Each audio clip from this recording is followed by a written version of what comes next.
folks, so this is part 2. Let me pull out the second motherboard that's in here. So, I can't remember the name of the seller. Got this off of eBay. Supposedly new motherboard that was pulled from a gaming desktop OEM. And so we're going to make some videos with it, which will include some gaming videos. At least some gaming videos, but maybe some benchmark videos with different CPUs in here. We'll do a BIOS update, BIOS overview, bunch of different stuff. So in the box, this does have an I/O shield, and don't know why they included that. Must have came with whatever CPU cooler they had.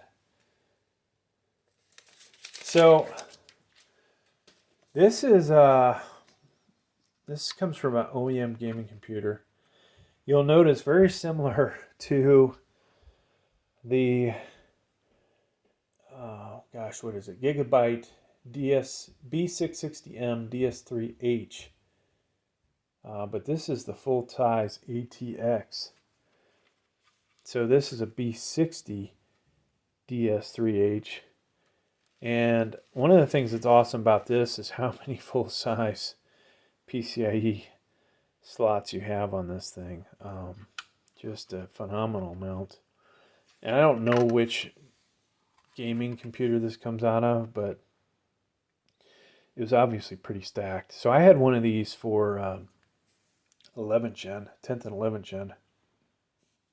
Now, this isn't an ideal match really for 13th gen.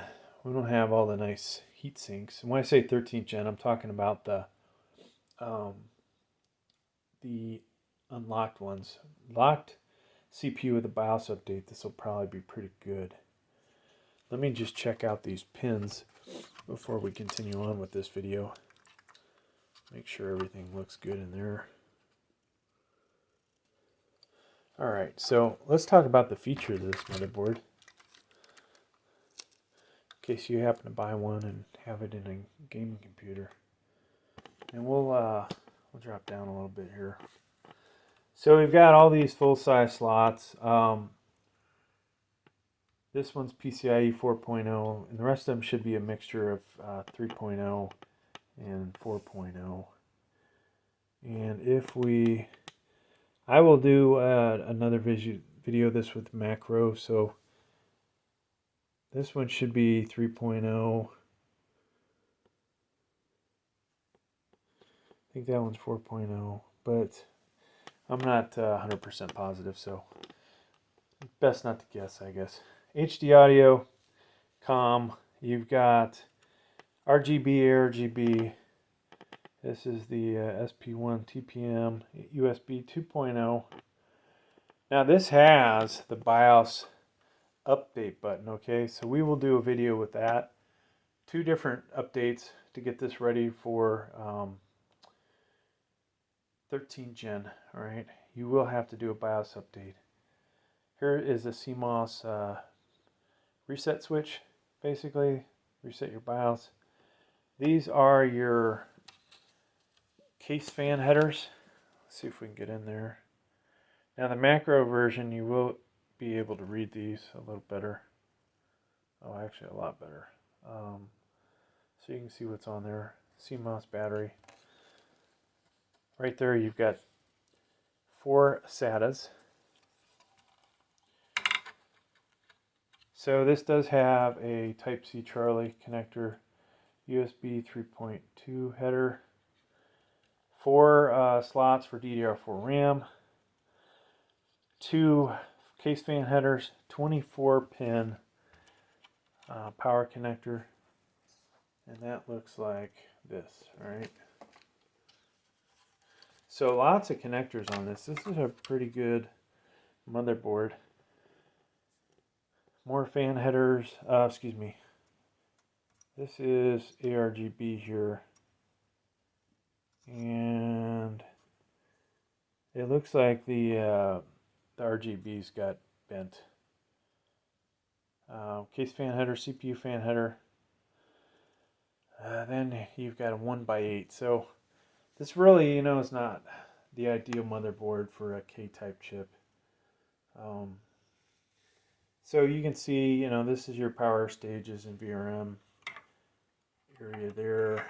And I don't know offhand how many of each this has, but it's not really meant for super awesome CPUs, right? This is more the motherboard you would stick an i5 12400 in, or maybe the future i5 13400. So you can see USB 2.0, 2.0, and you've got the type PS2 style connector. Wi-Fi. I'm curious if this one just pops out like they do on the MSIs. Maybe not. Or it's just not that easy. We've got HDMI here, DisplayPort, Type C, a USB 3.2 Gen 2, 2.5 gig, two USB 2.0s, and then you've got line in, line out, and microphone. Of course, the I/O shield, you put that in your case first, and then this should line up inside the case there. But there you go, folks. This is very similar, like I said, to the B660M DS3H, but this would be the AX version because it has Wi-Fi. Thanks for checking out the video. Please like, please subscribe. Thank you.